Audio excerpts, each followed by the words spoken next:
Third যে পয়েন্টটা, সেই থার্ড পয়েন্টটা হচ্ছে যে সে ইট লাউড।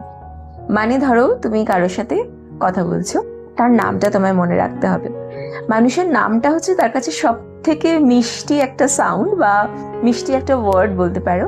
তো তুমি যদি তার নামটাকে ধরে তাকে গ্রিট করো, যে ধরো তুমি আমার সাথে কথা বলছো, তুমি আমাকে বললে হ্যালো অন্তরা, কেমন আছো। তো তুমি যদি আমাকে এইভাবে গ্রিট করো, আমারও তোমাকে মনে থাকবে, তোমার সাথে কনভারসেশন করতে ভালো লাগবে।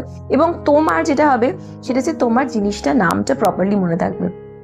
যখন বাচ্চারা নতুন ক্লাসে আসতো, অনেক সময় হতো যে আমি তাদের নামটা মনে রাখতে পারতাম না। খাতা ফেরত দেওয়ার সময় আমি ধরো কিছু চেক করলাম, কিছু ক্লাস ওয়ার্ক বা হোমওয়ার্ক দিয়েছিলাম, আমি সেটা চেক করলাম। চেক করার সময় আমি নাম ধরে ডাকতাম, নাম ধরে ডেকে বাচ্চাটাকে বেশ কিছুক্ষণ ধরে দেখে নিতাম, আচ্ছা তুমি হলে এই। তখন তাকে দু একটা কিছু টিপস বলে দিলাম, এই তুমি এটা এই এই জিনিসগুলো ভুল করেছো, এটা ঠিক করে নাও। তো অটোমেটিক্যালি আমার মাথায় কিন্তু এরকম যদি আমি 2বার 3বার করতাম, সেই সমস্ত নামগুলো কিন্তু একদম প্রপারলি জাস্ট ছেপে যেত।